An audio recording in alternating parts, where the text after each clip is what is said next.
mempersembahkan sebuah serial sandiwara radio Misteri Nini Pelet.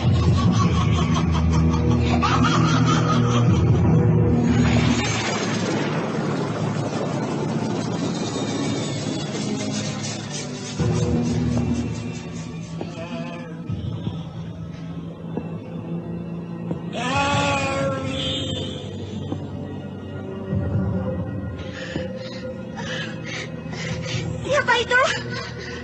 Siapa? Aku.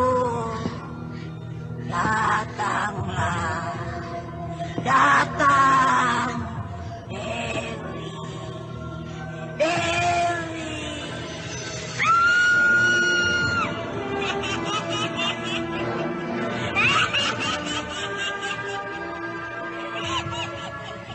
Misteri Nini Pelet, sebuah kisah sensasi kemisterian Gunung Ciremai di seputar Linggarjati pada abad ke-14, di mana muncul makhluk siluman ular berkepala manusia yang konon jelmaan nenek tua pengobat keluarga keraton Kesultanan Cirebon kala itu, bernama Nini Pelet.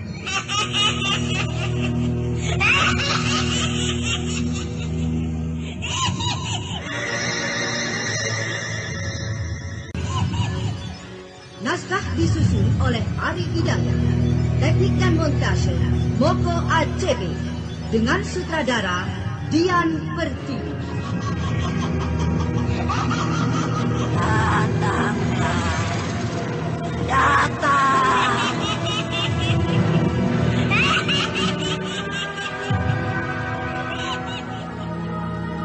Misteri Nini Pelet kali ini mempersembahkan episode kedua dengan judul Bangkitnya Mayat Nini Pelet.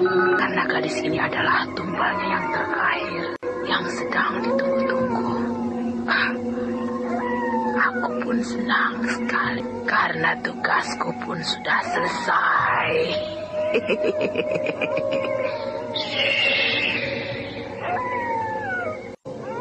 Aku akan berangkat membawa gadis ini ke puncak Gunung Ciremai, tempat Nini itu.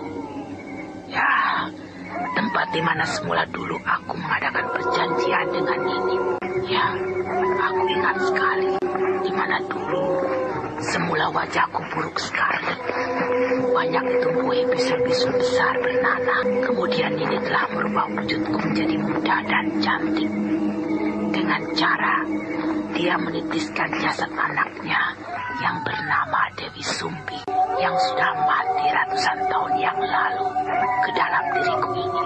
Tapi wujudku berubah menjadi ular siluman berkepala manusia setiap kali datangnya bulan purnama. Ya, seperti saat ini. Pak Badar, entah sudah berapa banyak gadis-gadis di desa kita ini menjadi korban keganasan siluman ular berkepala manusia itu. Dan gadis yang baru menjadi korbannya itu, entah korban yang keberapa. Sebagai kepala kampung ini, saya semakin khawatir dengan kejadian semua itu, Pak Badar. Ya, kemunculan makhluk siluman ular berkepala manusia itu benar-benar mencemaskan kita semua. Begitulah, Pak Dalil. Saya pun merasakan itu semua. Pak Dalil tahu sendiri, anak gadis saya satu-satunya itu pun turut menjadi korban keganasan makhluk siluman itu. Iya. Saya juga merasakan itu, Pak Badar. Kasihan anak Pak Badar itu. Saya pun hingga kini menjadi tidak habis pikir. Karena hingga kini, kemunculan makhluk siluman ular berkepala manusia itu belum diketahui asal-usulnya. Ya, tapi semua orang di desa ini sudah yakin kalau makhluk siluman ular berkepala manusia itu sebenarnya datang dari gunung. Bukankah Pak Dalil sendiri tahu kalau gunung itu sejak dulu dikenal karena banyaknya makhluk siluman? Dan hingga kini pun belum pernah ada orang yang datang ke sana. Iya, makhluk siluman gunung.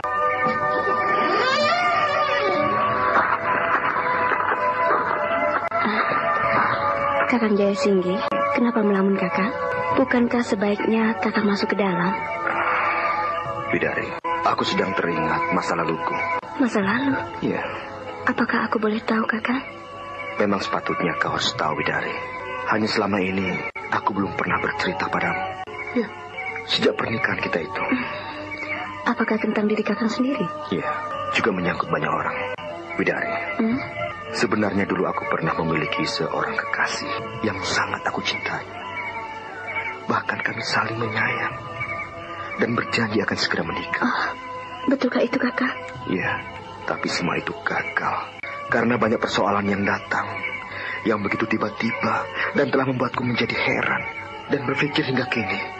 Peristiwanya memang aneh. Calon istriku Dewi Sumbi itu, yang semula diketahui telah lama mati dibunuh oleh pemuda gila bernama Raka, ternyata dia masih hidup. Jadi calon istri kakang, Dewi Sumbi itu masih hidup? Lalu, apakah dia sudah tahu kalau kita sudah lama menikah, kakak? Entahlah, sebenarnya aku sendiri hingga kini tidak lagi tahu akan kabar dirinya itu. Kenapa kakang baru menceritakan hal itu sekarang, kakak? Jadi kakang Jaya Singgi menikah denganku. Sebenarnya kakang sendiri sudah memiliki calon istri. Kakang terlalu. Tenang dulu, Widari. Calon istriku Dewi Sumbi itu memang belum mati. Tapi kini dia bukan lagi milikku. Dia sudah melupakan aku. Bahkan membenciku. Ya, sejak kemunculannya yang tiba-tiba dan membuatku heran. Dia banyak sekali perubahan. Dan ternyata diam-diam dia telah lama menjalin hubungan dengan restu adikku itu. Hingga kini aku pun sangat membenci Dewi Sumbi. Aku sangat sakit hati dibuatnya. Kakang tidak bohong? Iya, kenapa? Rupanya kau cemburu, Widari. Widari, ketahuilah, hingga saat ini aku masih menaruh dendam dengan Dewi Sumbi itu. Bahkan juga dengan restu adikku, karena dia telah membuatku muntah darah dan pingsan. Ketika aku berkelahi dengannya, ya, aku dendam dengan restu. Aku masih menunggu dia. Jangan, kakang. Aku tidak suka kakang memiliki rasa dendam. Apalagi dengan adik kakang sendiri. Widari, kau tidak perlu khawatir. Ini urusanku dengan dia. Tapi saya mohon, kakang, jangan hal itu menjadikan diri kakang untuk mengulangi perkelahian. Sudahlah, sebaiknya kau masuk ke dalam.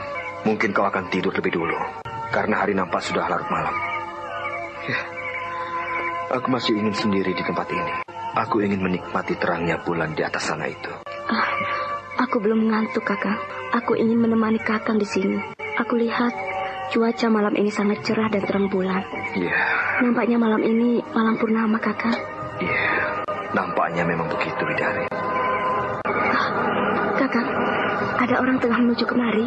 Lihat di depan itu, sepertinya 2 orang laki-laki. Iya, nampaknya seperti Bedok dan Aslo. Wah, belum tidur Den Jail? Sepertinya Den Jail sedang asik. Kalian juga belum tidur? Belum, Den. Habis belum ngantuk. Mata dipaksa-paksa tidur. Wah, susah dimeremin, Den. Benar, Den. Rasanya susah tidur. Sebaiknya kalian di dalam saja. Iya, Den. Entah sampai kapan aku berada di rumah ini. Rasanya aku sudah lama sekali. Ya, sejak aku lari dari desaku itu karena difitnah membunuh. Hingga akhirnya aku tiba di rumah tua bertingkat ini. Di rumah ini, rasanya aku tidak habis pikir. Aku heran. Di sini aku seperti seorang raja. Kerjaku hanya tidur dan dilayani gadis-gadis cantik, anak buah Nini itu. Oh, aku mendengar suara keramaian. Iya, seperti keramaian banyak orang. Tapi, suara keramaian itu seperti suara keramaian para wanita. Mereka pasti anak buah Nini. Tapi, di mana ya mereka berada? Dan mau apa mereka malam-malam begini ramai? Sepertinya keramaian itu berada di belakang rumah ini. Ya, di belakang taman rumah ini. Jelas sekali suara keramaian itu.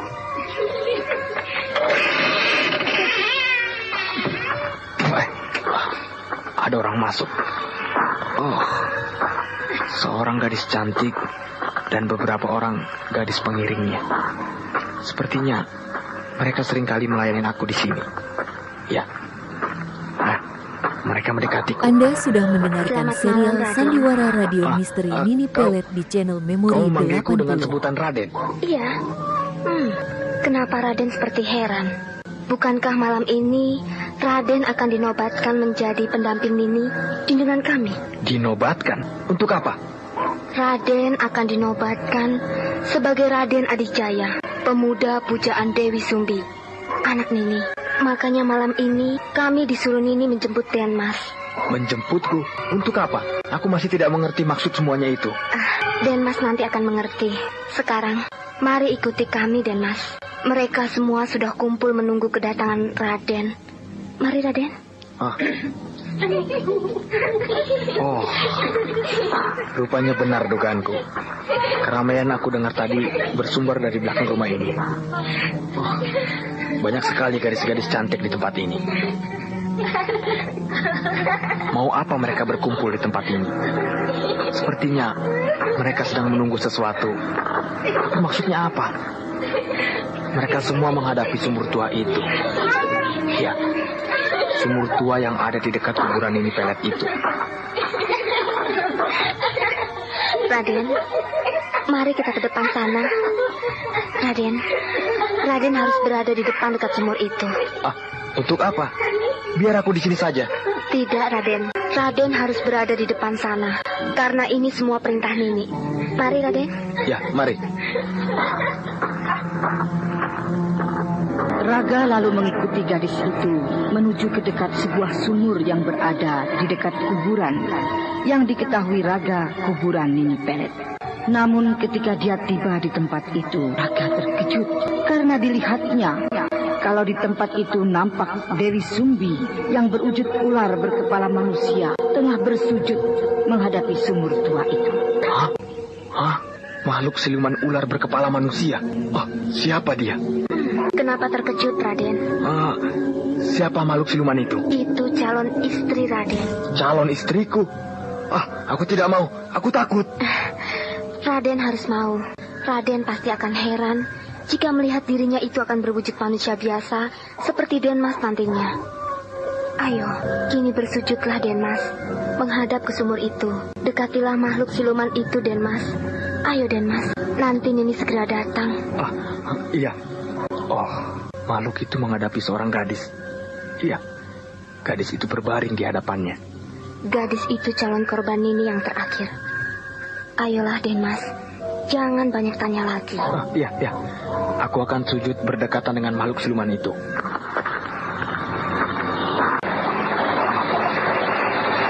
Itu makhluk siluman ini baunya halus sekali. Dia tidak bergerak sama sekali. Sepertinya dia kusuk sekali bersujud menghadapi sumur tua itu. Aku mendengar suara air sumur itu berkolak-kolak. Air sumur itu terdengar berkolak-kolak semakin cepat sekali. Apa yang terjadi dengan air sumur itu?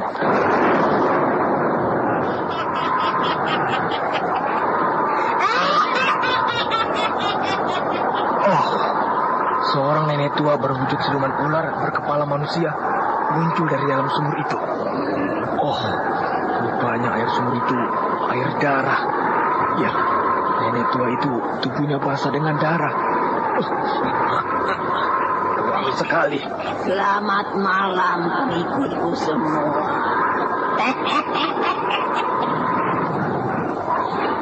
Rupanya kalian Anda sudah mendengarkan serial Sandiwara Radio Misteri Nini Pelet di channel Memori 80. Malam purnama ini adalah malam sejarah bagi diriku. Karena malam ini keinginanku yang sejak lama aku idam-idamkan untuk membangkitkan rohku hidup kembali seperti zaman dulu akan segera terlaksana.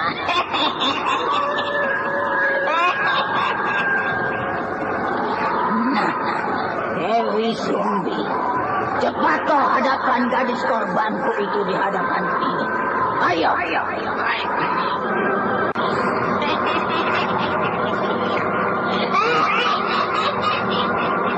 Korban terakhirku sebagai pesanan sudah merasuk jiwa. Kini aku akan segera berubah wujud sebagai manusia biasa lagi.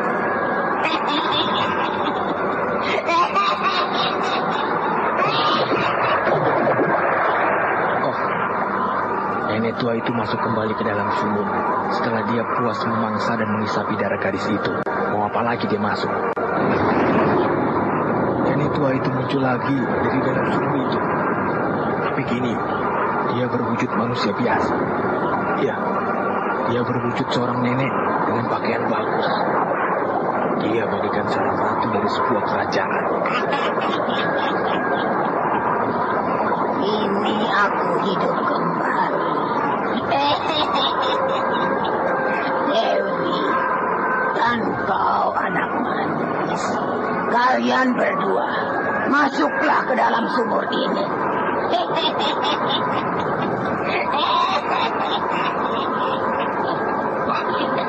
Aku harus masuk ke dalam sumur darah itu. Iya, ayo masuklah bersama Dewi ke dalam sumur ini. Karena kau harus aku nobatkan. Cepat! Iya, baiklah.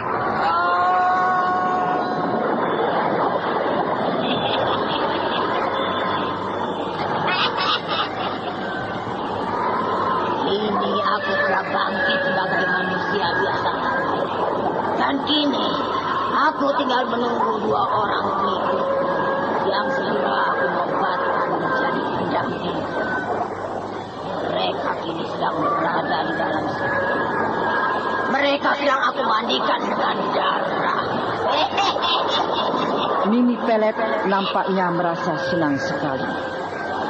Dia kini tinggal menunggu Raga dan Dewi Sumbi yang dia katakan tengah dimandikan air darah di dalam sumur tua itu. Beberapa saat kemudian, tiba-tiba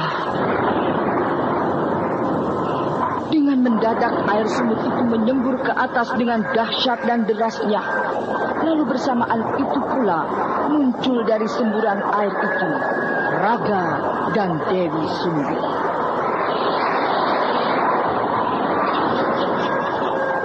Kalian sudah selesai aku mandikan dengan air darah. Oh, ini diriku berpakaian lengkap. Bagus sekali pakaian aku pakai ini. Ya, seperti pakaian kehormatan. Aneh. Padahal semula aku berpakaian compang-camping. Kenapa kau heran, Kakang? Seorang gadis cantik. Siapa kau? Akulah Dewi Sumbi kekasihmu. Akulah yang Kakang lihat semula sebagai makhluk siluman ular berkepala manusia itu. Oh, benarkah begitu? Ya, wujudku memang seperti itu. Jika setiap munculnya bulan purnama. Anak-anak, mendekatlah kalian padaku. Ayo. Mari, Kakang. Mari. Oh, iya, mari. Kami mengaturkan sembah junjunganku. Kami juga. Aku senang. Aku senang sekali. Ini aku merasa seperti hidup di zaman 199 tahun yang lalu. Ampun ini. Bagaimana dengan diriku selanjutnya? Tugasku sudah selesai memberikan seorang gadis sebagai korbanmu. Bukankah itu artinya perjanjianku denganmu yang semula pun sudah selesai, Nini? Perjanjian semula kita sudah selesai. Namun titisan Dewi Sumbi anakku pada dirimu akan tetap adanya dalam suri. Dan wujudmu tetap akan mengalami perubahan sebagai ular siluman berkepala manusia setiap malam purnama. Ampun ini. Kalau itu sudah demikian, aku terima. Namun apakah tidak bisa diriku tidak lagi mengalami perubahan? Aku merasa sudah tidak ingin lagi berwujud sebagai makhluk siluman itu. Aku mengerti keinginanmu, Endang Suri. Jika kau menginginkan wujudmu tidak akan berubah lagi, itu berarti kau harus mati. Aku harus mati? Bagaimana itu bisa terjadi, Nini? Jika aku membutuhkan Dewi Sumbi anak untuk aku bangkitkan seperti diriku kini, maka Dewi Sumbi yang sebenarnya, yang sudah mati sejaman denganku, akan hidup seperti dulu lagi. namun jasadmu sebagai Endang Suri yang sebenarnya akan mati. Karena dirimu tidak lagi titisannya. Dan sebenarnya pun dirimu sudah sejak lama mati. Oh, benarkah aku sudah lama mati? Ya, jasadmu sebagai Nyi Endang Suri sudah lama mati. Yang ada dalam dirimu itu hanyalah titisan Dewi Sumbi, anakku. Oh, jadi jasad asliku yang sebenarnya sudah mati. Dan yang hidup kini hanyalah titisan Dewi Sumbi. Ampun Nini, kalau begitu adanya, biarkanlah titisan Dewi Sumbi tetap berada dalam jasadku ini. Biarkanlah aku tetap sebagai Dewi Sumbi anakmu. Nah, ini kalian berdua aku nobatkan sebagai pendampingku untuk memimpin anak-anak buahku. Juga sebagai anak buah kalian. Lihat ya ke arah belakang kalian. Oh, ular. Banyak sekali dan besar-besar. Merekakah yang ini maksud sebagai anak buahku? Ya, mereka akan membantu kita jika kita membutuhkan mereka. Lalu kemana gadis-gadis yang semula aku lihat berkumpul di sini? Ular-ular itulah mereka siluman. Oh, jadi gadis-gadis yang aku lihat itu sebenarnya ular siluman? Ya, mereka lah bekas korban-korbanku. Mereka kini jadi pengikut. Ini lihatlah kembali ke arah belakang kalian. Oh, gadis-gadis cantik itu. Itu mereka yang semula aku lihat. Ya, itu wujud asli mereka. Kini mereka sudah menjadi penghuni Gunung Ciremai. Mereka sudah menjelma sebagai ular siluman. Nah, ini lihat ya, apa yang aku pegang ini. Seruling. Itu seperti seruling milikku. Iya, itu milikku. Kenapa ada padamu? Seruling ini bisa kau gunakan jika kau membutuhkan mereka. Ambillah seruling ini. Iya, terima kasih. Kalian berdua kini sudah menjadi pendamping. Kau Raga, kau kini bukan lagi dirimu yang semula. Kau harus berganti nama. Dan namamu adalah Raden Adijaya. Oh, siapa orang itu? Pemuda pujaan anakku, Dewi Sumbi. Dia telah menghilang sejak lama. Menghilang? Kau tahu kemana orang itu? Entahlah, hingga kini aku pun masih mencarinya. Dia telah dilarikan musuh besarku, Ki Boyut Manguntapah. Untuk itu, aku menobatkan kalian berdua sebagai pendampingku. Karena kalian berdua harus membantuku untuk meneruskan dendamku yang sejak dulu belum terbalas pada musuh-musuhku. Tapi aku tidak bisa apa-apa. Kalian berdua akan aku turunkan ilmu-ilmu. Setelah itu, kita akan turun bersama untuk mencari Ki Boyut Manguntapah dan juga musuh-musuhku lainnya. Karena aku dendam dengan mereka. Nini Pelet nampaknya benar-benar merasa senang karena Raga dan Dewi Sumbi dinobatkan menjadi pendampingnya. Dan sejak itu pula dia mempunyai maksud-maksud yang sejak lama direncanakan. Karena ternyata kebangkitan dirinya, dia akan meneruskan dendamnya yang sejak lama belum terbalaskan pada musuh-musuhnya itu. Sementara itu, bahwa semula diketahui Restu Singgih yang terjatuh ke jurang terjal di bawah air terjun, nasibnya tidak lagi diketahui Nilam Cahya. Namun saat itu di sebuah goa yang tertutup air terjun, rupanya gemuruh air yang aku dengar, gemuruh air terjun. Tempat ini seperti sebuah goa. Iya, kini aku tahu. Rupanya aku kini berada di sebuah goa. Dan ini adalah mulut goa. Tapi aneh. Goa ini tertutup dengan air terjun. Aku akan melihat lebih ke depan lagi. Sepertinya terang bulan. Rupanya gua ini berada di bagian tengah jurang terjal. Iya, aku melihat masih jauh sekali ke bawah jurang sana. Dan di bawah jurang itu nampak sebuah sungai deras. Aneh. Aku jadi tidak habis pikir. Kenapa aku sampai berada di tempat seperti ini? Nilam. Iya. Aku baru sadar. Bukankah semula aku bersama Nilam? Iya. Aku ingat sekarang. Waktu itu aku pingsan. Iya, aku ingat benar. Aku pingsan karena diludahi seekor ular dengan lendiran hijau di hutan cermai itu. Dan seterusnya, aku tidak tahu apa-apa lagi. Apakah Nilam yang membawaku ke tempat ini? Tapi di manakah dia?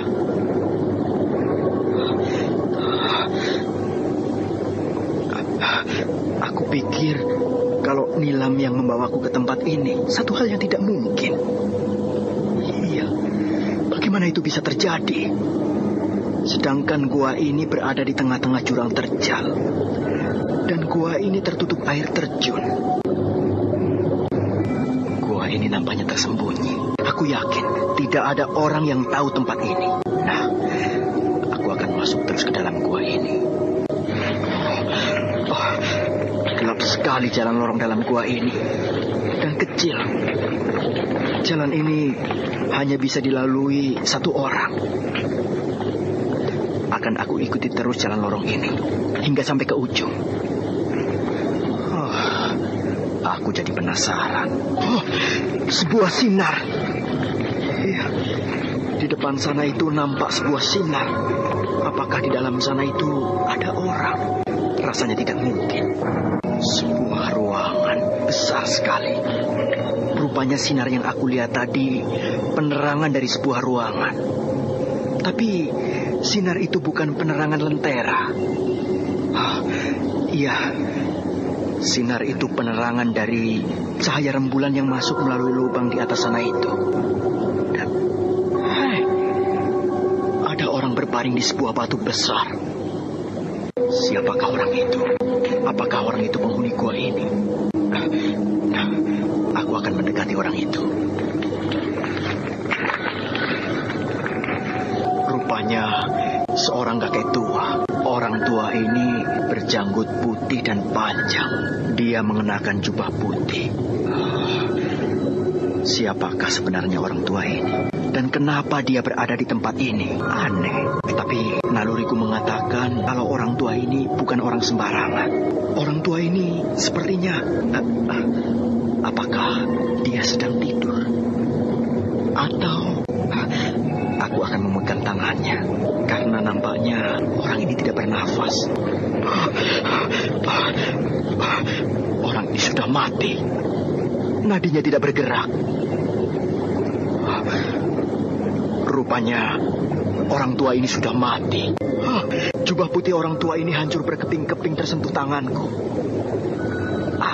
Jubah yang dipakai orang tua ini sepertinya sudah lama sekali. Iya, jubah ini lunak sekali. Kini aku yakin orang tua ini pasti sudah sejak lama mati. Namun entah kapan. Itu ada sebuah makam. Iya, di bawah depan itu ada sebuah makam. Makam siapakah ini? Makam ini hanya tumpukan batu, tanpa batu nisan. Kalau begitu, gua ini pasti pernah dihuni orang. Iya, tapi tempat ini bukanlah tempat sembarangan. Tempat ini pasti tempat pertapaan. Dan orang tua itu pasti seorang Anda sudah mendengarkan serial Sandiwara Radio Misteri Mini Pelet di channel Memori 80. Dia muncul dari sebuah lubang. Ada sebuah lubang. Kini aku akan naik ke atas lubang itu dengan cara melesat terbang.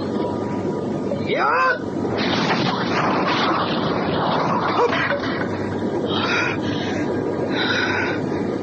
Kini aku sudah sampai di atas lubang ini. Hai, peti apakah itu? Aku akan mengambil peti itu.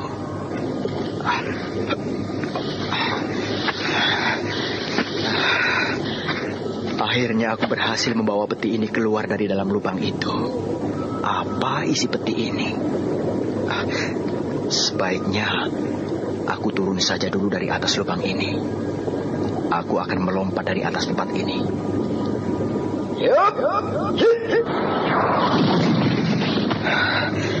Nah, kini aku sudah tiba di bawah kembali. Aku akan membuka peti ini.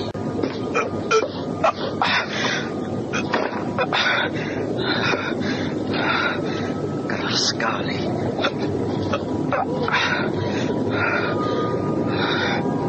Peti ini benar-benar keras. Aku harus berhasil membuka peti ini.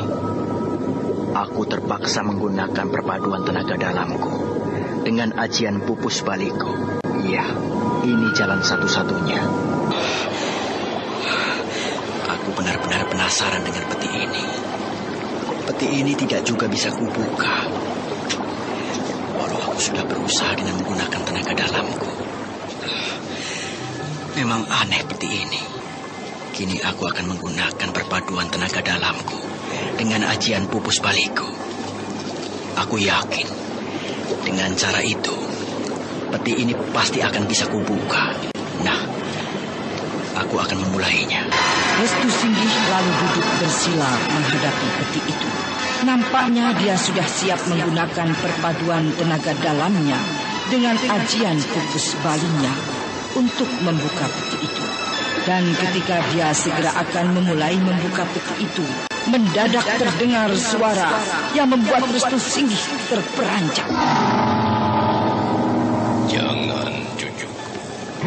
Jangan kau buka peti itu. Ada suara orang. Sepertinya suara seorang kakek tua. Tapi di manakah orangnya? Aku di dekatmu, cucuku. Siapakah kau? Benarkah kau berada di dekatku? Lihatlah ke arah sampingmu, cucuku.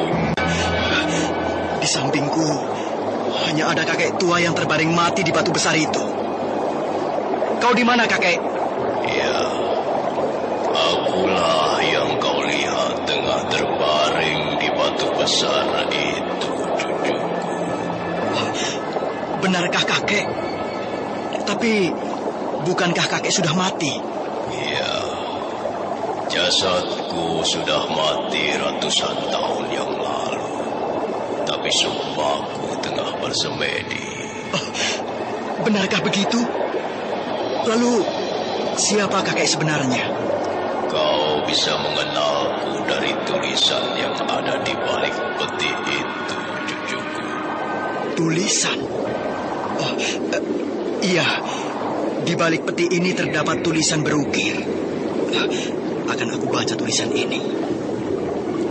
Kelak seorang gadis dari keturunanku yang patut memiliki peti ini, Ki Buyut Manguntapa. Jadi kakek sebenarnya.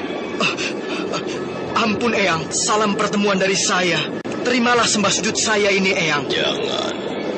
Jangan, cucu. Tak sepatutnya kau bersujud di hadapanku. Eyang, tidak bolehkah saya menghaturkan sembah sujud saya kepada Eyang sebagai rasa hormat saya? Ya, kuhargai rasa hormat. Tapi bukan begitu caranya, cucuku. Eyang, pantas saya perlakukan seperti ini. Ya, kau memang patut menghormati sesama manusia. Tapi yang patut kau sembah hanyalah Tuhan yang kuasa. Eyang, tidak bolehkah saya menghormati cara demikian? Karena saya sangat mengagumi Eyang. Kehebatan Eyang yang sudah saya dengar dari guru saya. Cucuku, keberadaanku sebagai manusia sama denganmu. Meskipun harkat dan derajat kita saling berbeda, namun itu bukan jaminan nilai diriku lebih hebat, cucuku. Tidak ada manusia yang hebat, cuma mereka yang mau berusaha yang patut kita hargai. Ampun Eyang, maafkan, saya terlalu menentang. Ya, aku hargai menghargai sikap bicaramu, cucuku. Aku suka sekali sikap itu. Maaf, Eyang. Saya semula memang sudah terlalu berani memasuki ruangan ini. Dan saya terlalu lancang akan membuka peti ini. Ampuni saya, Eyang. Iya. Aku sudah memakluminya sejak kedatanganmu, cucuku. Ketahuilah, kedatanganmu ke tempat ini adalah atas keinginanku sendiri. Karena kebetulan aku telah menolongmu.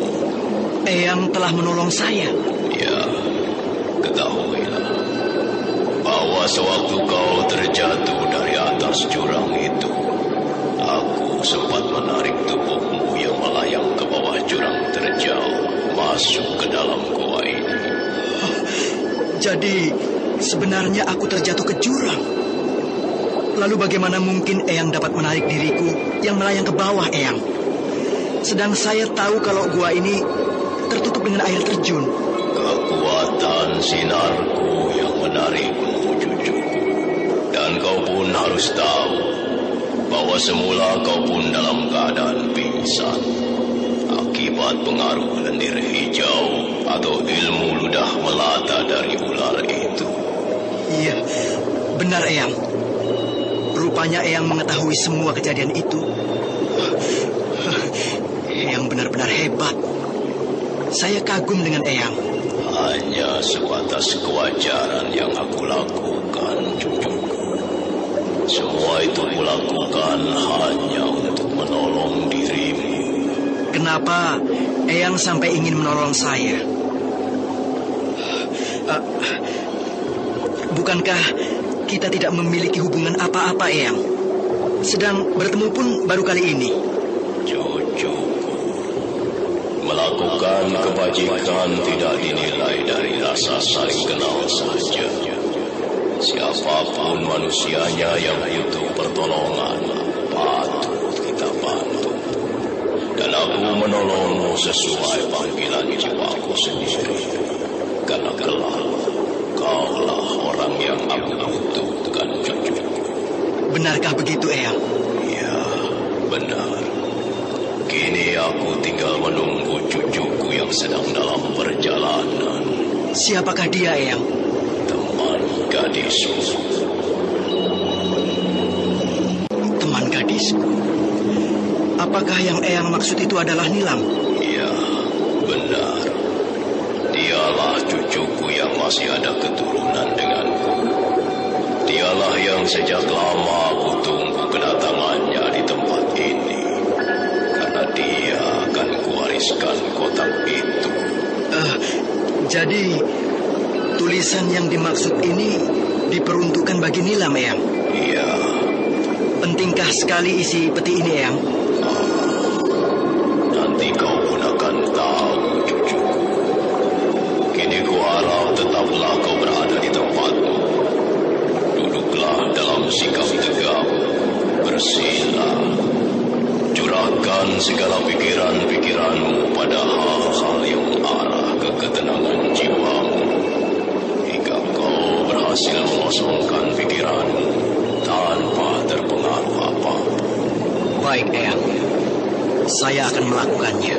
Dengan perasaan yang khusyuk, Restu Singgi lalu melakukan segala apa yang diperintahkan Ki Buyut Manguntapa.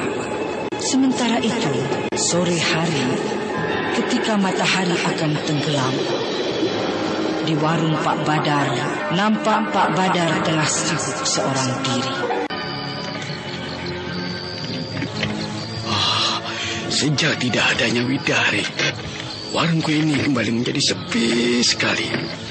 Biasanya kalau sore hari begini, tengah banyaknya orang-orang di warung. Tapi kini, satu pun aku tidak melihat orang yang datang kemari. Nampaknya hari sudah semakin sore. Matahari sudah akan tenggelam. Sebentar lagi hari akan gelap. Sebaiknya aku siap-siap saja untuk menutup warung ini. Pak Badar menuju keluar warungnya. Dia segera menutup warungnya itu Namun ketika dia tengah sibuk, mendadak dia dikejutkan dengan munculnya seorang nenek bongkok berdiri memegang tongkat di hadapannya itu. Selamat sore. Seorang nenek bungkuk. Oh, menakutkan sekali nenek itu. Giginya nampak bercaling, runcing sekali. Rambutnya putih panjang dan diikat. Lehernya nampak melingkar sebuah kalung dengan gantungan tulang tengkorak manusia.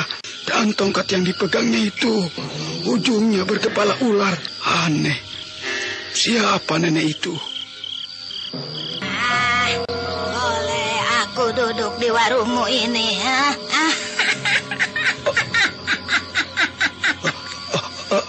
Iya. Mari.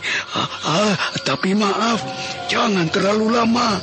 Sebentar lagi warung ini akan saya tutup. Kenapa harus ditutup? Bukankah hari masih terang? Tapi sebentar lagi matahari akan tenggelam. Bukankah hari gelap pun tidak apa-apa? Memangnya kenapa? Tidak ada pembelinya, Nek. Bukankah aku juga pembeli? Aku berada di warungmu ini hingga malam hari nanti.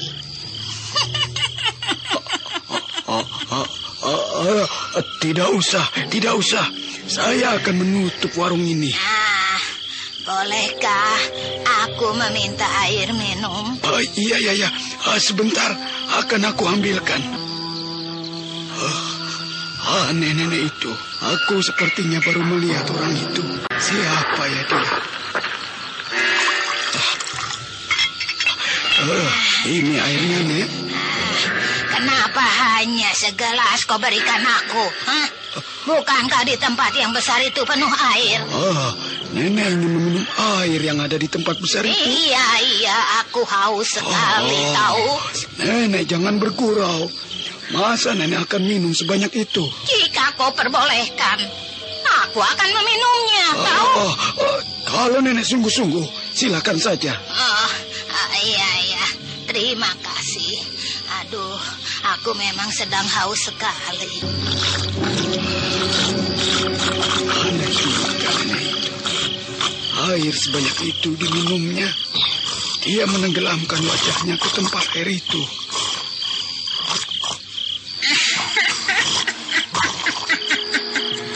Aduh, kini rasa hausku sudah hilang. Aku kembali segar sekarang. Ya ampun, air segentong penuh habis diminumnya. Aneh juga si nenek itu. Kenapa, Kau heran? Aku memang biasa minum sebanyak itu. Nenek ini siapa sebenarnya? Dan mau apa tujuannya? Namaku Nenek Kliwon. Nenek Kliwon? Aneh benar namanya, Nek. Iya, aku baru datang di desa ini. Tujuanku tidak pasti. Kini aku tengah dalam perjalanan. Kemana langkah kakiku saja. Rupanya nenek pendatang baru di desa ini. Pengembara barangkali, Nek. Iya, bisa juga. Oh iya, kabarnya desa ini tengah mengalami malapetaka. Di mana sudah banyak para gadis di desa ini mati menjadi korban keganasan makhluk siluman ular berkepala manusia. Apa betul itu? Iya, benar. Ya, tapi nenek tahu dari mana? Aku tahu sendiri. Permisi. Tunggu. Nenek mau pergi kemana? Aku akan menunggu saatnya malam. Aku ingin menangkap makhluk siluman itu. Tiba-tiba bermunculan makhluk-makhluk siluman. Bentuk mereka aneh-aneh, berwujud macam-macam binatang berkepala manusia. Mereka semua berjoget seperti menggodaku. Raga benar-benar merasa tidak tahan, sekalipun dia sudah berusaha menahannya. Namun, dia merasa tidak suka dengan keadaan dirinya yang dirasakan menjengkelkan. Tapi dia masih sadar akan perintah Nini Pelet yang dijalankannya itu. Sementara itu di suatu tempat, mendadak Nilam Cahya dikejutkan dengan munculnya seorang laki-laki dari dalam sungai deras itu yang benar-benar mirip Restu Singgi. Restu muncul dari dalam sungai deras itu. Ya, itu Restu. Dia berdiri di tengah-tengah sungai itu. Restu! Restu! Ini aku, Nilam! Nilam! Nilam! Kemarilah, Nilam. Mari. Datanglah kemari padaku, Nilam. Aku rindu. Mari. Kau memanggil-manggilku, Restu. Tapi aneh. Kenapa kau berdiri di tengah sungai itu? Nilam, mendekatlah kemari. Apakah yang berdiri di tengah sungai deras itu benar-benar Restu? Aneh sekali. Dia muncul dari dalam sungai deras itu. Tapi dia memang benar-benar Restu. Atau hantunya. Nilam, kemarilah, Nilam. Kenapa kau tidak menghampiriku? Apakah kau tidak mencintaiku? Nilam. Dia memanggilku sambil melambai-lambaikan tangannya. Apakah aku harus datang menghampirinya? Tidak, itu bukan Restu. Itu pasti hantunya. Dan jika aku menghampirinya, aku akan tenggelam di sungai deras itu. Nilam, cepatlah. Kenapa kau biarkan aku seorang diri di sungai ini? Mari, mendekatlah, Nilam. Aku mencintaimu. Ayo. Tidak, tidak. Kau saja yang kemari. Kalau benar-benar Restu kekasihku, kemarilah kau. Kenapa kau tidak mau, Nilam? Kau sudah tidak mencintaiku lagi. Mari, Nilam. Aku rindu denganmu. Tidak. Aku tidak mau mendekatimu. Aku bisa tenggelam di sungai deras itu, sedang kau berada di tengah-tengah sungai itu. Baiklah. Aku yang akan mendekatimu. Apa kabar, kekasihku?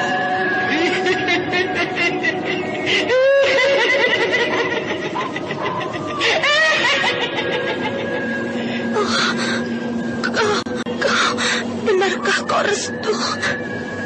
Tapi tertawamu. Restu tidak biasa tertawa begitu. Kenapa kau seperti heran melihatnya? Apa kau lupa denganku, Nilam? Apakah kau benar-benar Restu? Iya. Kau tidak percaya? Jadi kau selamat terjatuh dari atas jurang itu? Iya. Tapi kau aneh. Kenapa kau muncul dari dalam sungai itu? Karena aku hidup di dalam sungai itu.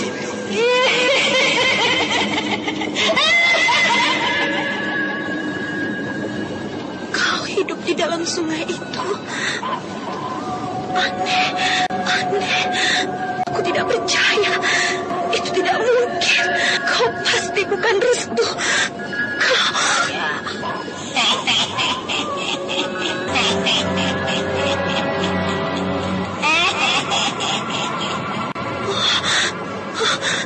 Kenapa suaramu berubah seperti nenek tua?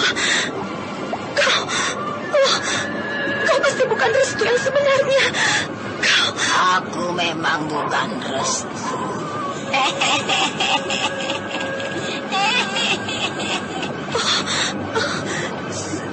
Siapa kau sebenarnya? Perhatikanlah diriku baik-baik.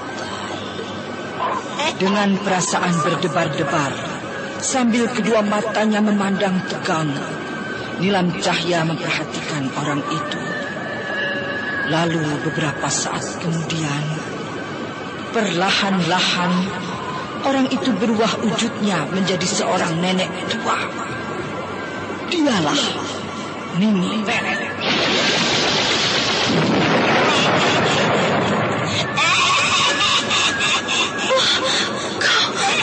Kau berubah menjadi seorang nenek tua. Wajahmu menakutkan sekali. Siapa kau sebenarnya? Kenapa kau menyerupai Restu untuk mengelabui aku? Aku adalah Nini Pelet. Kau Nini Pelet, makhluk siluman ular penguasa Gunung Ciremai itu. Nilam Cahya menjadi terkejut ketika dia baru mengetahui kalau nenek tua yang menyerupai Restu Singgi sebenarnya adalah Nini Pelet. Dia menjadi lebih terkejut lagi ketika pandangannya melihat di mana saat itu Nini Pelet membuntungkan kepalanya sendiri. Oh, Nini Pelet membuntungkan kepalanya sendiri. Oh, kepalanya itu dipegangnya. Kini dia nampak tubuhnya itu tanpa kepala. Kepalanya itu dipegangnya. Kini nampak tubuhnya tanpa kepala. Oh, aneh, menakutkan sekali. Kepala Nini Pelet yang dipegang itu hidup. Dia tertawa. Kau harus menjadi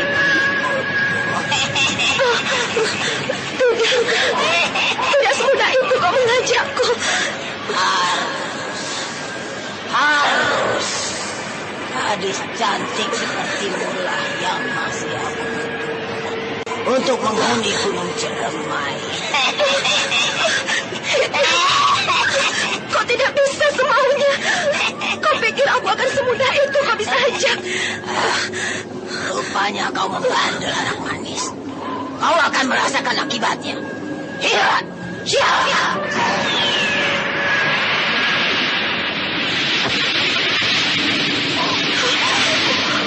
Kepala Nini Pelet memutari diriku. Aku khawatir kepala itu akan menempel di diriku. Ini berbahaya.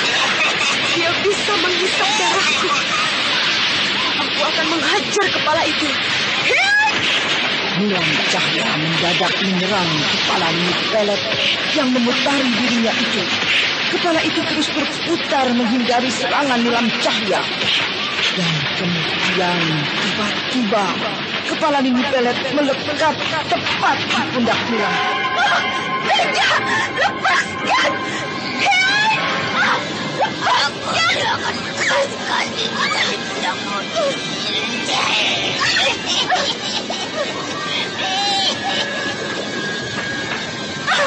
Jahanam, lepaskan. Kau harus menjadi pengikutku. Aku akan menghisap darahmu ini.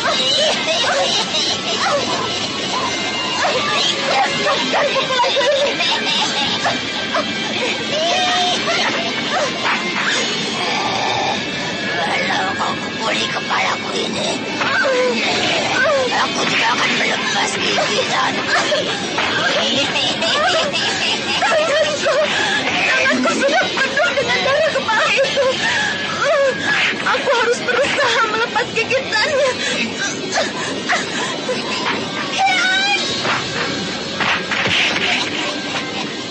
Aku tidak akan menghisap darah.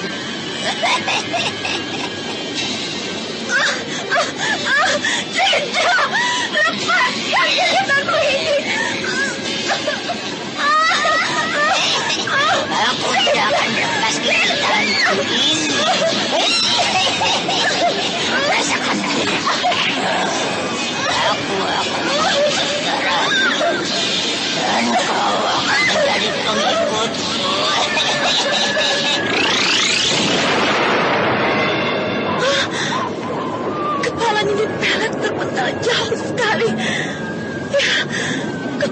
disambar dengan sinar biru yang datang dengan tiba-tiba.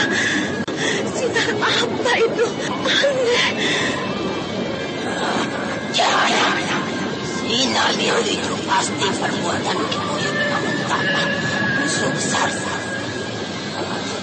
Rupanya orang tua itu muncul juga.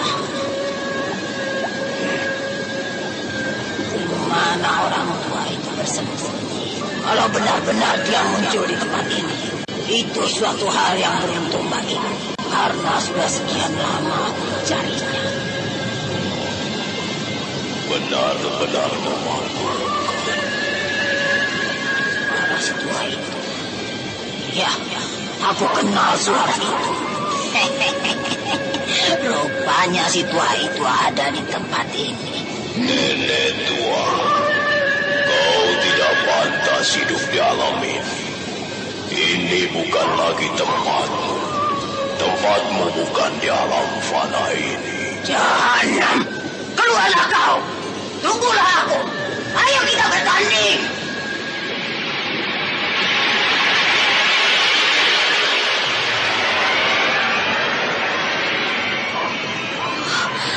Kepala Nini Pelet itu melayang setelah dia bicara entah dengan siapa. Kepala itu menyatu kembali dengan tubuhnya. Nini Pelet kini nampak seperti semula. Ayo keluarlah kau! Katakan dirimu pengecut! Bicara dengan siapa Nini Pelet itu sebenarnya? Ayo keluar Kibuyut! Aku sudah siap menghadapimu. Ayo! Aku memang sudah sejak lama mencari dirimu.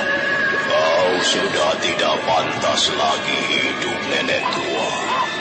Sepak terjangmu di alam ini sungguh memalukan. Orang sepertimu tidak pantas hidup kembali di alam fana ini. Ayo, kembalilah. Jangan lagi membuat petaka baru. Jahanam. Rupanya kau pun sudah tahu akan sepak terjangku selama ini. Kalau kau benar-benar merasa hebat, ayo hadapi aku. Tampakkan wujudmu. Ayo Kibuyut.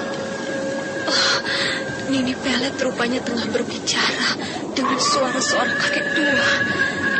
Ya, aku mendengar suara itu tadi.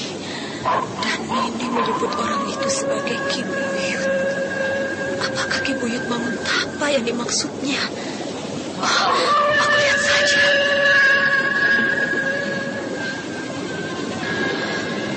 Rupanya kau masih belum juga mau menampakkan dirimu, Kibuyut. Apakah kau kini sudah takut menghadap aku? Ayo, keluarlah kau! Rupanya kau masih penasaran denganku. Tak semestinya dendammu itu masih terbawa hingga kini. Aku tidak akan pernah menemuimu dalam wujud asli. Mengejut kau rupanya. Bertahun-tahun aku menunggu saat-saat kebangkitanku hanya untuk mencarimu. Sampai kapanpun kau akan aku cari. Aku belum puas karena aku belum melihat darahmu mengalir karena tanganku ini. Darahku tidak akan mengalir akibat ulahmu, nenek tua. Tapi malah kau sendiri yang akan menerima akibat dariku nantinya. Jahanam. Ayo tampakkan wujudku. Ya. Ini berbahaya. Nini Pelet nampak merasa. Dia menembakkan sinar-sinarnya dari tangannya itu. Mungkin dia marah kepada orang tua itu. Ya, untung aku cepat-cepat sembunyi di balik batu ini. Aku khawatir akan menjadi sasaran kemarahan Nini Pelet. Nini Pelet nampak duduk bersila di atas sebuah batu. Mau apa dia? Rupanya si tua jahanam itu tidak juga mau menampakkan dirinya. Aku harus memaksa dia untuk keluar. Aku akan menggunakan ajian sinar mataku untuk melihat di mana si tua jahanam itu berada. Dari air sungai itu, aku akan bisa melihat tempat persembunyian Ki Buyut itu. Nini Pelet, kedua tangannya bersedekap, mulutnya bergerak-gerak, dan kedua matanya memandang tajam ke arah air sungai itu. Nini Pelet, ya, kedua matanya mengeluarkan sinar merah. Sinar memancar ke air sungai itu. Dan air sungai itu nampak berkolak-kolak. Air sungai deras itu menjadi tenang. Aneh. Hei, Nini Pelet bangkit dari duduknya itu. Mau apa dia?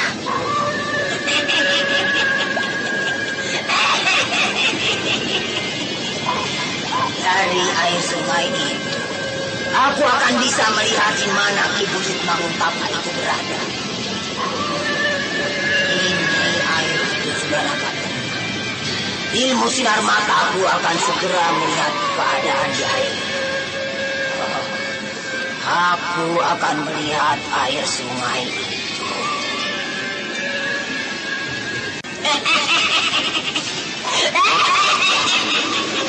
Ibu Yun, rupanya keadaanmu masih nampak seperti dulu. Kau tidak berubah sama sekali. Ayo, keluarlah kau. Hadapilah aku.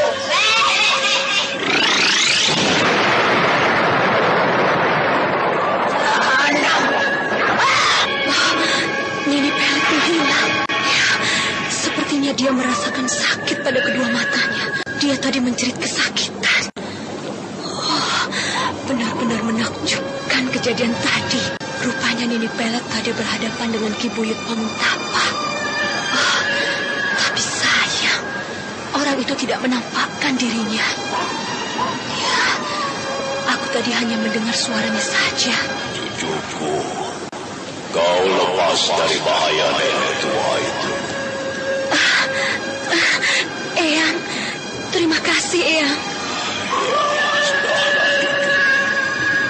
Nah, sekarang diamlah di tempatmu. Jangan merubah posisimu itu.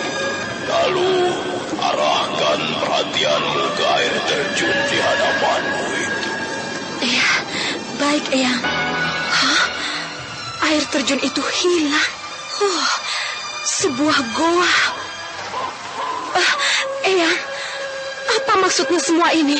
Dan apa pula artinya Eyang menunjukkan goa yang ternyata ada di balik air terjun itu, Eyang? Nanti kau akan mengerti, cucuku. Sekarang tetaplah tenang di tempatmu. Sinar biru muncul tiba-tiba. Oh, sinar ini melibatkan diriku. Aku terbang di bawah sinar ini.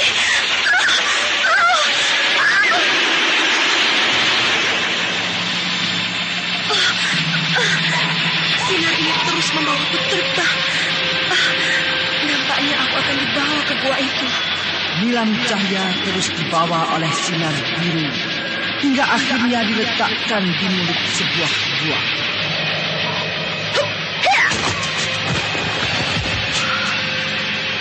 Kini aku sudah berada di gua ini.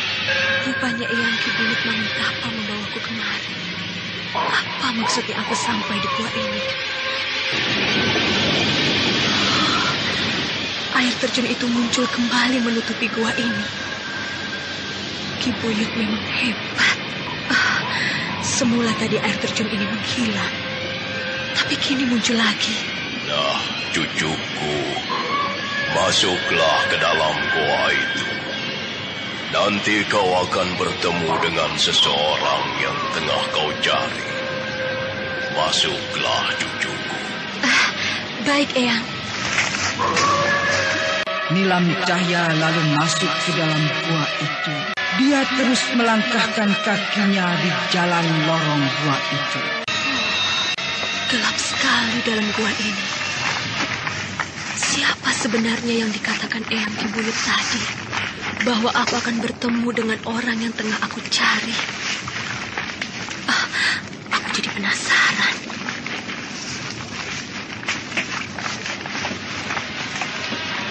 Nilam Cahya terus memasuki gua itu hingga dia tiba di sebuah ruangan di mana di tempat itu nampak Restu Singgih tengah duduk bersila menghadapi mayat Ki Buyut Manguntapa.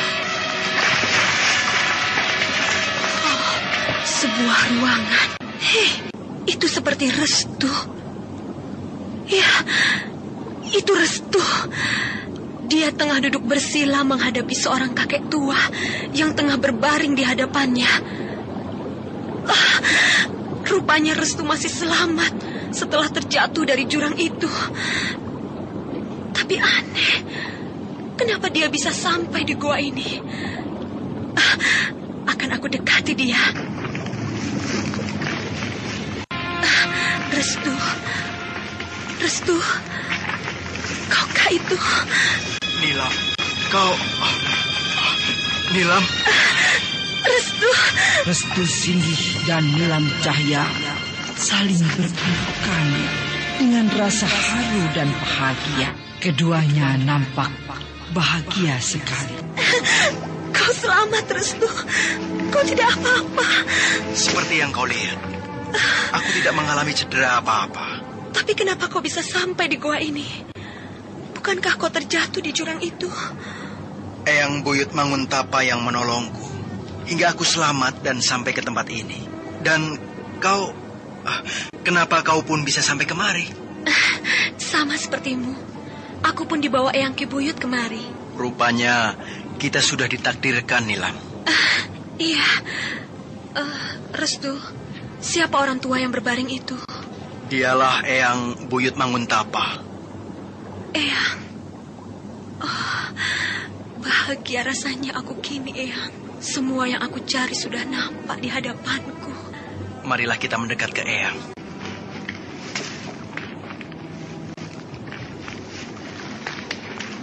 Cucunda mengaturkan sembah sujud, Eyang. Oh, jangan.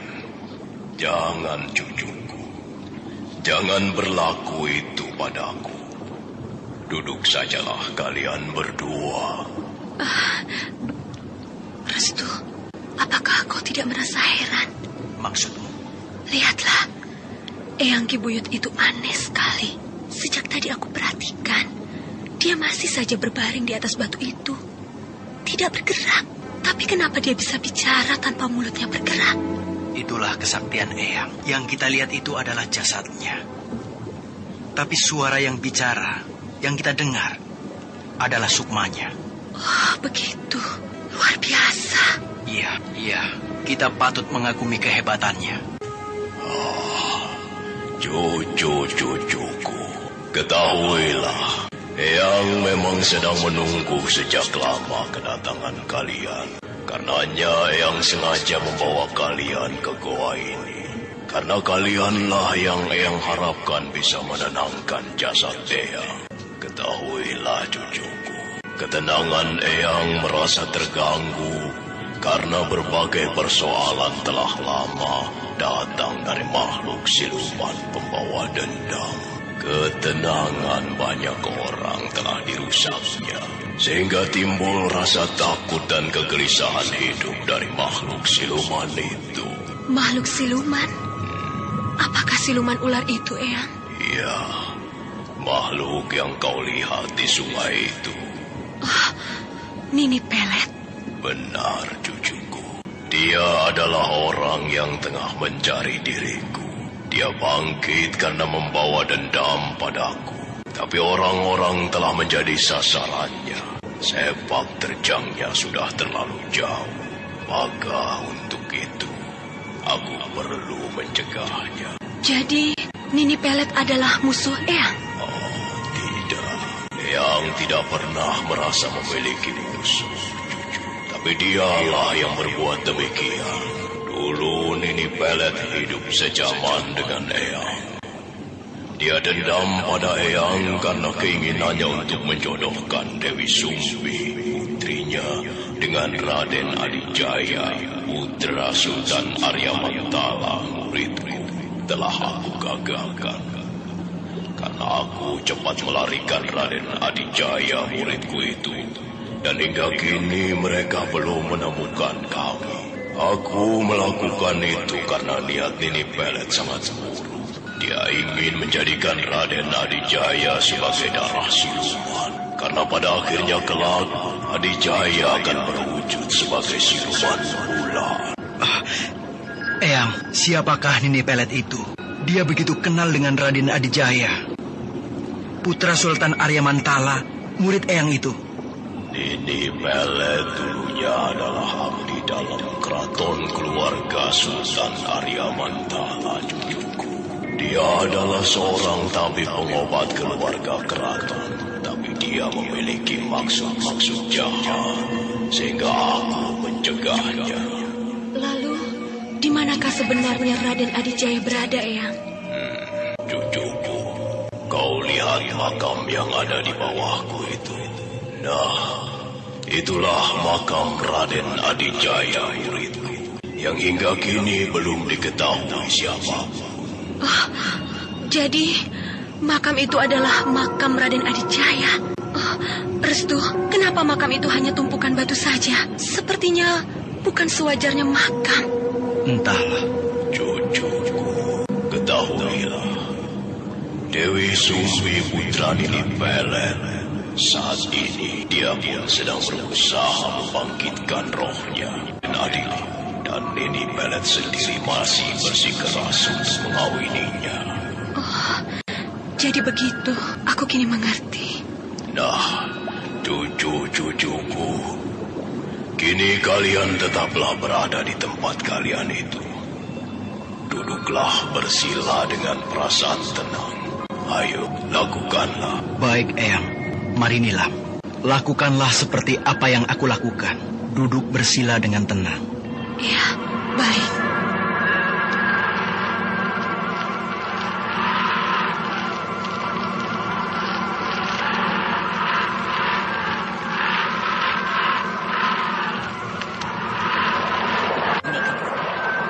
Ilmu Kalajengat Sinar Biru Ki Buyut memang hebat.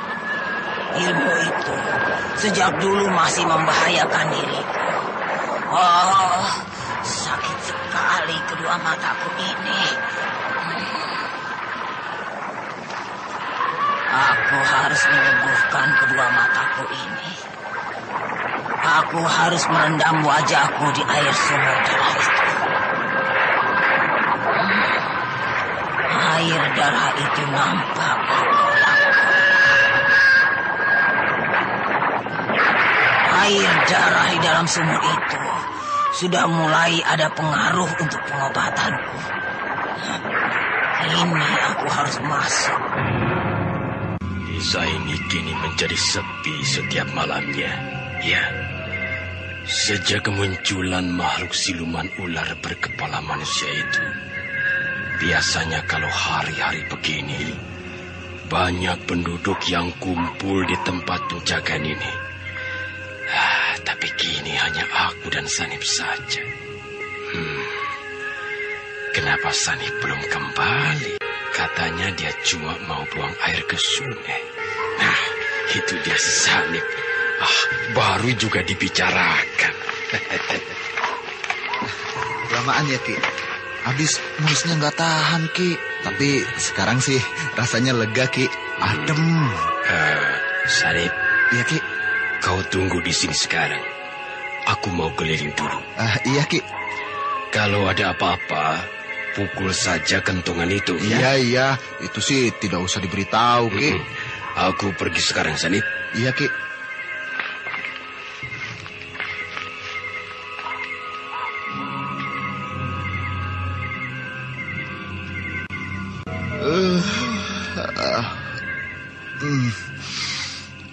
Ngantuk sekali. Sebaiknya aku tiduran saja.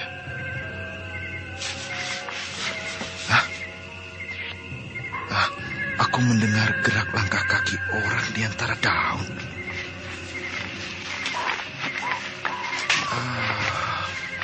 Iya, suara itu lagi. Sepertinya ada orang di depan itu. Apakah itu Ki Gede tengah menuju kemari ya? Aku akan dekati saja. Aku akan lihat ke sana. Kok sepi-sepi saja? Padahal tadi aku mendengar suara langkah kaki itu di tempat ini. Hah? Suara itu lagi. Ki! Ki Gede! Kaukah itu, Ki? Nenek, siapa kau sebenarnya, Nek? Kenapa malam-malam begini berada di tempat ini? Aku adalah Nenek Kliwon. Nenek Kliwon? Serem banget namanya. Memang sudah dari sononya. Tunggu, mau kemana kau? Aku mau keliling-keliling desa ini, tahu? Mau apa kau keliling desa ini? Aku mau menangkap makhluk siluman ular berkepala manusia. Apa? Amit-amit. Kau pikir akan semudah itu, Nek? Sudahlah, aku permisi, anak tolong. Aneh, siapa sebenarnya nenek itu?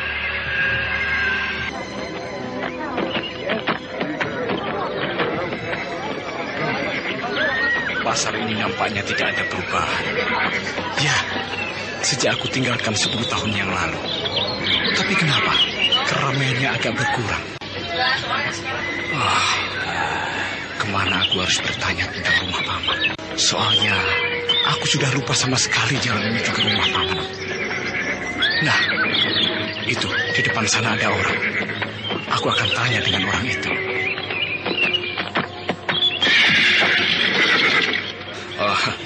Selamat siang, Ki. Kau anak muda, ada perlu apa? Bisakah Bapak memberitahu di mana rumah kepala kampung desa ini? Pak Dalil maksudmu? Benar. Bapak kenal dengan orang itu? Saya ini kan penduduknya. Dah, kau jalan saja ke arah depan jalan itu. Nanti kau akan bertemu sebuah rumah yang di depannya ada kandang kudanya. Itulah rumah Pak Dalil. Terima kasih. Paman, aku datang, Paman. Bukalah cepat pintu ini. Ya, sebentar. Paman, aku datang. Kau siapa, anak muda? Paman lupa denganku. Aku Manggala, Paman. Ingatlah nama itu. Akulah keponakan paman yang pergi 10 tahun yang lalu.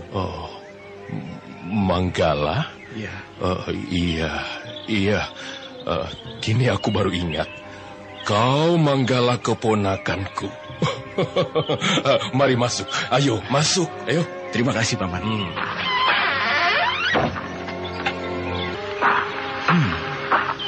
Rupanya keadaan rumah paman tidak nampak berubah. Ya, masih nampak seperti 10 tahun yang lalu ketika aku tinggal di rumah ini. Ya. Wah.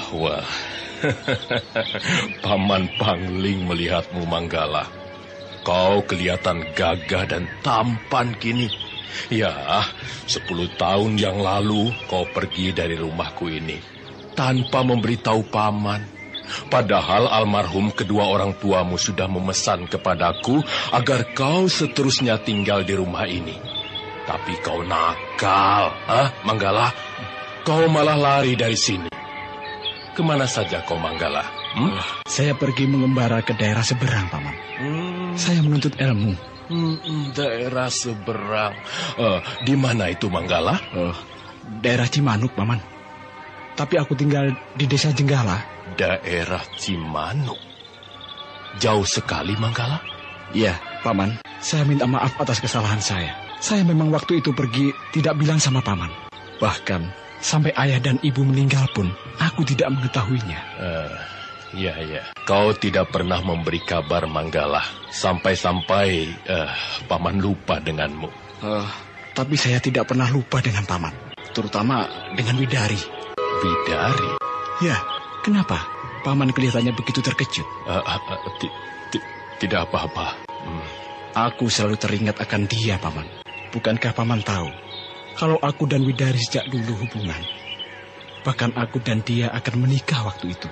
Tapi aku menolaknya dan pergi. Karena waktu itu aku belum siap sama sekali. Masih terlalu muda bagiku. Padahal kedua orang tua Widari sudah saling menyetujui untuk cepat-cepat mengawini aku dengan Widuri. Iya. Tapi ayahmu tidak setuju sama sekali, Manggala. Karena dia tidak ingin kau kawin dengan saudara sepupunya itu. Ya, ayah memang keras. Dialah yang menentang aku berhubungan dengan Widari. Tapi aku tetap mencintainya. Manggala, sebaiknya kau istirahatlah dulu. Tentunya kau lelah sekali setelah menempuh perjalanan yang sangat jauh. Mari Paman antar ke kamarmu, ya. Baik, Paman. Nah, inilah kamarmu, Manggala. Kamar ini dulu pernah kau tempati. Ayo, masuklah, Manggala. Iya, Paman. Kau istirahatlah dulu, ya. Paman akan menyiapkan makan untukmu. Terima kasih, Paman.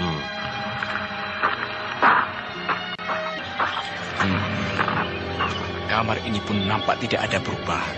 Ya, kamar ini masih nampak seperti 10 tahun yang lalu. Ketika aku tinggalkan, barang-barang di kamar ini pun masih yang dulu. Rupanya Paman tidak merubah kamar ini. Manggala segera akan beristirahat di ranjang tidur. Mendadak dia terperanjat ketika melihat sebuah selendang tergeletak di atas ranjang itu. Selendang? Sepertinya aku kenal selendang ini. Ya, selendang ini mengingatkan aku pada Widari. Kini aku ingat, selendang ini pasti milik Widari. Widari pasti ada di desa ini. Selendang ini indah sekali. Warnanya biru, penuh dengan gambar bunga warna-warni. Selendang ini mengingatkan aku kenangan manisku masa lalu bersama Widari. Ya, aku ingat ketika Widari waktu itu memberikan selendang ini, tapi aku tolak. Manggala, rasanya kita sudah lama sekali berhubungan. Kedua orang tuaku seringkali bertanya akan kita berdua. Lalu bagaimana rencanamu? Sulit memberi keputusan itu, Widari. Karena rasanya aku belum siap dengan keputusan itu. Aku berpikir masih terlalu pagi untuk mewujudkan kebahagiaan berumah tangga itu. Kita belum sama-sama dewasa.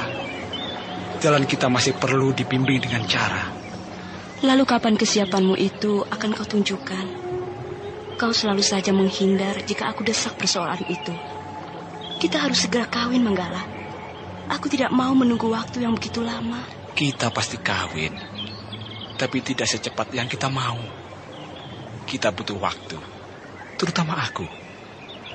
Kedewasaanmu belum matang. Aku masih ingin bebas. Lagi pula, kau pun tahu, ayahku sangat menentang hubungan kita. Walau aku sendiri tidak peduli akan hal itu, tapi setidaknya kita pun harus memikirkannya. Karena tanpa restu dari mereka, tak ada jalan yang lurus nantinya. Iya, aku tahu itu, Manggala. Ayahmu memang tidak menyetujui kau berhubungan denganku. Karena kita masih saudara sepupu, Manggala. Tapi aku mencintaimu. Aku pun begitu, Widari. Hanya jangan saat ini kau menuntut aku untuk segera mengawinimu. Aku takut kehilanganmu, Manggala.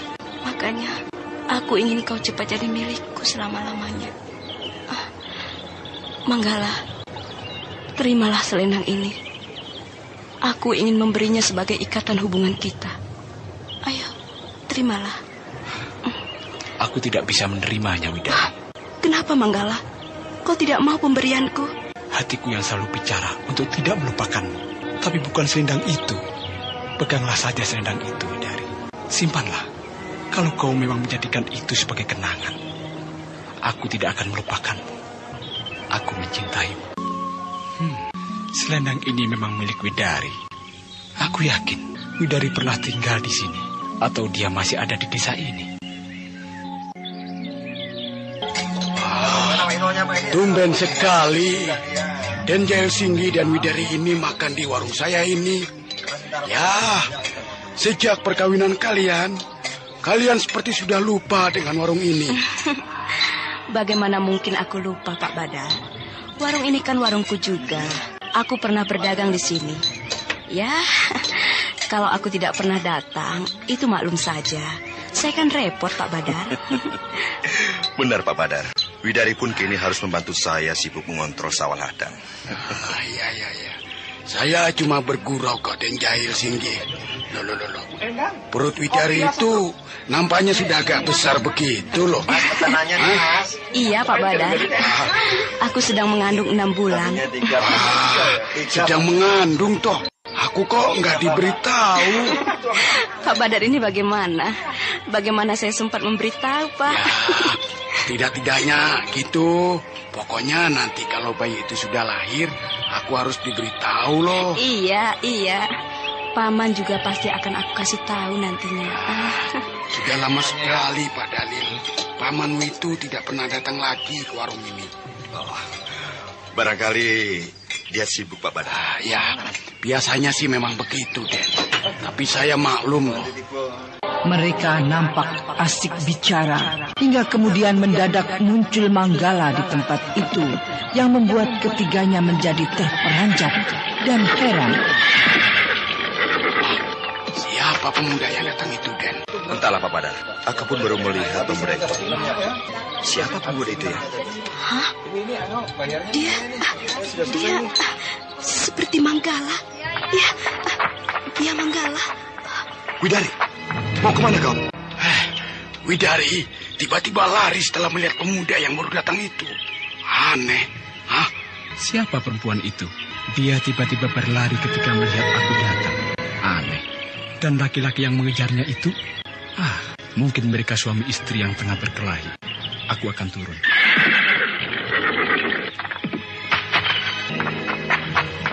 Selamat siang, Pak.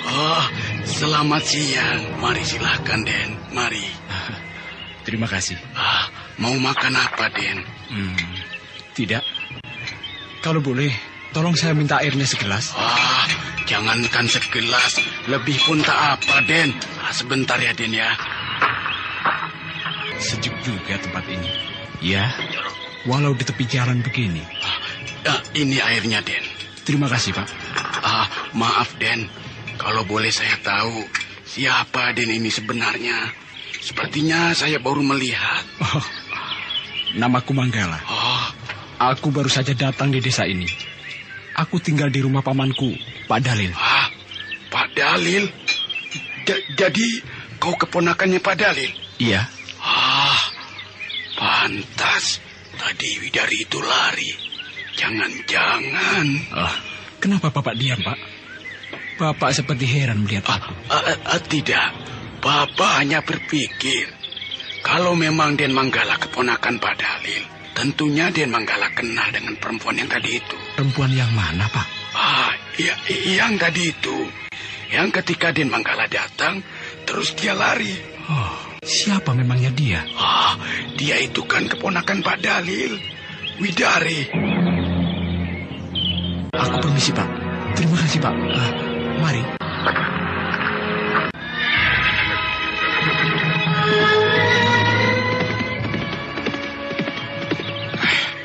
Aneh. Sepertinya mereka ada apa-apanya. Ya, aku yakin Widari dan Manggala itu ada hubungan apa-apanya. Oh, kau Manggala. Dari mana saja kau? Paman sudah menyiapkan makan untukmu. Paman, aku baru saja melihat Widari. Dia sudah menjadi milik orang lain, Manggala. Dia sudah lama kawin. Tidak, Paman bohong. Paman hanya menginginkan agar aku dan Widari tidak berhubungan lagi. Begitu kan? Manggala, Paman mengerti perasaanmu. Paman tidak berbohong, Manggala. Widari sudah lama kawin dengan Jahil Singgi. Bohong! Paman bohong! Manggala, jangan pergi, Manggala. Kau mau kemana?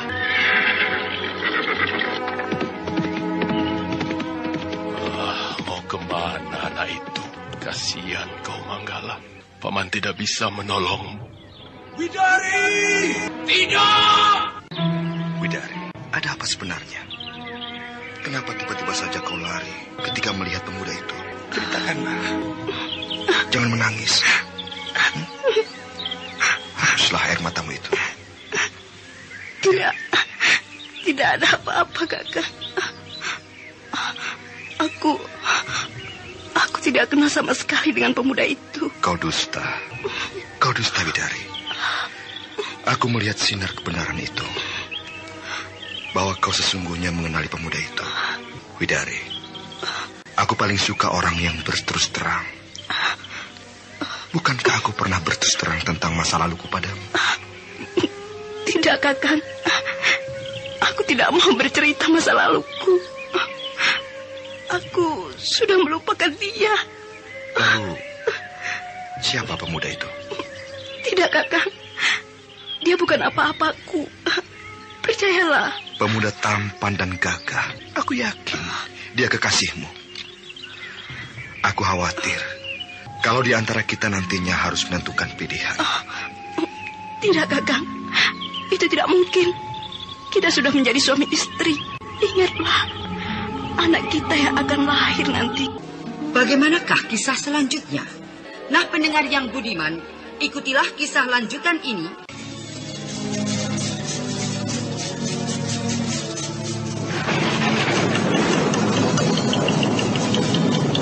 Nah, saudara pendengar, ikutilah kelanjutan Sandiwara Radio Misteri Nini Pelet. Sampai jumpa.